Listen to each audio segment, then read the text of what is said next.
So I feel like everything kind of changed really like 3 days ago.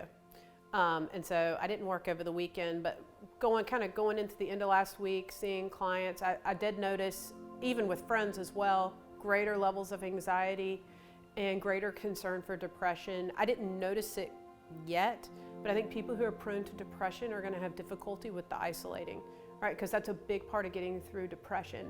And so I think those people need to make those extra steps to be connecting with people online or to be connecting with people through FaceTime, even if it is, hey, I schedule these 3 calls a day where I see someone's face, and especially people who live by themselves, so that they're talking and seeing someone, or going on a walk with your dog, keeping a distance from people, but the dogs will interact and you have your distance, and that way you're at least seeing people's faces. I know walking around my neighborhood, it was just really nice to see other people's faces, even if we weren't getting together, in a gathering kind of sense. Our United States already has an issue of about a third, like 33 or 37% of people already have a diagnosable anxiety disorder. So then we've got all those people who are having their anxiety starting to explode, and then we've got everyone else that has anxiety because this is a stressful situation, right? So where we've got a lot of people walking around, and then we're feeding into each other's anxiety. So a couple of tips for that is acceptance is the number one. When we start to think, I'm anxious, that actually makes our anxiety worse, right? So then you start to have that heavy breath, oh no, I'm having panic. Well, then your heart starts racing, and oh, it's getting worse, and then you start shaking, right? So our symptoms increase. So instead saying, you know what, it's okay that I feel anxious. I have no idea what's gonna happen, and it's okay. Like just giving yourself that grace or that acceptance, like for yourself to be anxious. And then I love that you just pointed out, thinking through what are my symptoms, and doing the opposite of those if you can. So if you're having the short breaths, stopping and counting, like 1, 2, 3, 4, 1, 2, 3, 4, and taking those deep breaths will help slow your breathing down. So doing things are the opposite of anxiety. So that might be taking a walk. Like we can still go on a walk, keep people very far away. That will really help with anxiety. If you have to do workout videos in your house, make sure you're eating healthy, make sure you're going to sleep and not binging on TV shows. So taking extra precautions to do things that are kind of the opposite of when you're anxious, you don't sleep well, you don't eat well. So doing the opposite of those things will really help with the anxiety. We are offering online therapy, and so I think if people are at a point where they are having symptoms that are like bodily, that's when you really want to start noticing I might have an anxiety problem if you're having that on a regular basis. So a lot of therapists all over town are moving into the telehealth world. So there are those options out there, which is really great that we can offer that in clients that aren't losing their therapist, because that would be really scary at the same time. So a good way to deal with anxiety is mindfulness. So being kind of understanding of the present moment instead of living in the future. Like we could sit and play the what if game all day long. And if you do that, you're going to set yourself up for failure and anxiety. So just trying to be present in where you're at and not looking at the future.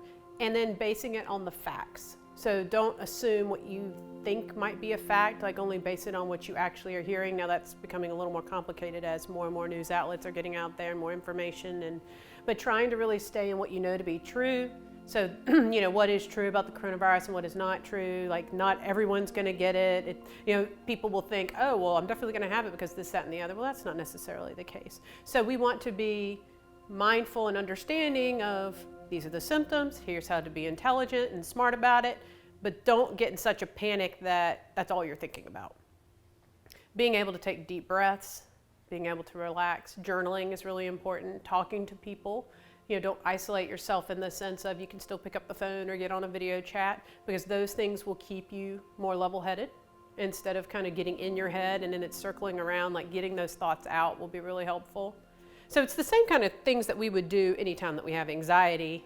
It's just in this specific thing is a little different, but I just encourage people to change their mindset, right? It's really easy to think, oh, I'm stuck here, I can't do anything, but instead think, wow, what are all the things I've been wanting to do that I haven't gotten to do because I've never had the time or I never had the space for that. So it could be that you're cleaning out something in your house that you haven't cleaned out, or you're looking at some old photos and memories and you're remembering those things. Maybe there's books that you haven't read. Those are things that you would want to spend your time doing. But also creating a schedule for your day, especially for parents with young children. We don't want them to get stir crazy. And so these are the times we do math. These are the times we do reading. Like we do that with our children. Here's where we do our creative time. We can do that as adults, right? Here's the time that I get up. Here's when I read for 30 minutes. Here's when I'm going to do my journaling. I know a lot of people have the desire to write a book. Like, this would be a really cool time to write a book, or even to start blogging if that's something you haven't done before. If you're a business owner, really good time to get working on your website and other things that, because you're spending so much time in your business, you don't have time to work on your business.